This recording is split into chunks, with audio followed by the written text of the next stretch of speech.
আমি আসলে সবসময় চেষ্টা করছি যে যতটুকু পড়বো একদম ভালো মতো বুঝে পড়বো, কোনো ডাউট থাকবে না, একদম 100% আমার কনসেপ্ট ক্লিয়ার থাকবে। কনসিস্টেন্সিটা ধরে রাখার চেষ্টা করছি প্রতিদিন। এমন মাঝে মাঝে হয় যে পড়তে মন চাচ্ছে না, ঠিক আছে, তো আমি তাও চেষ্টা করছি যে অ্যাটলিস্ট 20 মিনিট বা আধা ঘন্টা হলেও পড়ছি। আর পরের দিন দেখা গেল আর একটু বেশি পড়ে সেটা কভার দিয়ে নিছি। তো চেষ্টা করছি সবসময় প্রতিদিন অল্প হলেও পড়ার, হ্যাঁ, রেগুলার পড়ার জন্য। আমি আসলে ঘন্টা হিসাব করতাম না। আমি চেষ্টা করতাম যে একটা টপিক আজকে পড়বো, সাপোজ অ্যাকাউন্টিং বা ইংলিশে একটা টপিক পড়বো, তো এই টপিক পড়তে আমার যতক্ষণ লাগবে আমি ততক্ষণ পড়বো।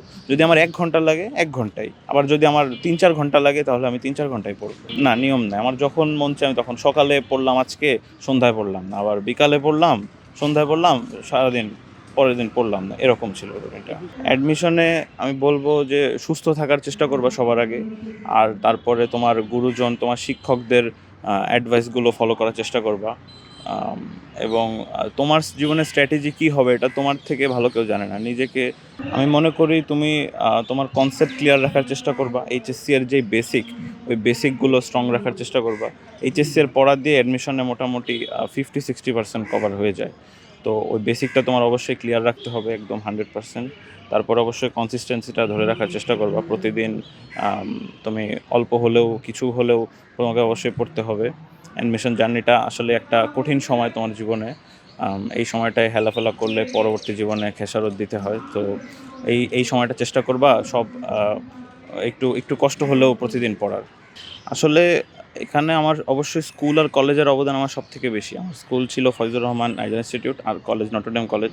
তো আমার স্কুল আর কলেজের অবদান সবথেকে বেশি। এবং হয় কি, অ্যাডমিশন সিজনে গাইডলাইন দেওয়ার জন্য, লেখাপড়ার পাশাপাশি একটু গাইডলাইন বা একদম ডিটেল ইনস্ট্রাকশন দেওয়ার জন্য একটা কোচিং হলে ভালো হয়। আমার কাছে মনে হয়। আমি মৌচাকের স্কলার্স ব্রাঞ্চ থেকে পড়েছি। তো ওইখানকার অভি ভাই, শিমুল ভাই আর হাম্মাদুর ভাই আমাকে অনেক হেল্প করছে অ্যাডমিশনে গাইডলাইন দিতে, একদম প্রত্যেকটা সাবজেক্ট কীভাবে, কোন টপিকটা কীভাবে পড়বো, কতটুকু পড়বো, ঠিক আছে। তো অ্যাডমিশন টাইমে সব পড়তে হয় না আর কি, বেছে বেছে যেগুলো পরীক্ষায় আসবে বলে মনে হয় ইম্পর্টেন্ট টপিক, সেগুলোই আর কি পড়া দরকার। আর পরীক্ষার বিষয়টা, হ্যাঁ, পরীক্ষা দেওয়া উচিত আমি মনে করি। সব জায়গায় না হলেও তোমার কিছু কিছু জায়গায় তোমার কয়েকটা এক্সাম তো অবশ্যই দেওয়া উচিত, তাহলে তুমি বুঝতে পারবা যে তোমার কোন সাবজেক্টে কতটুকু সময় দিতে হবে।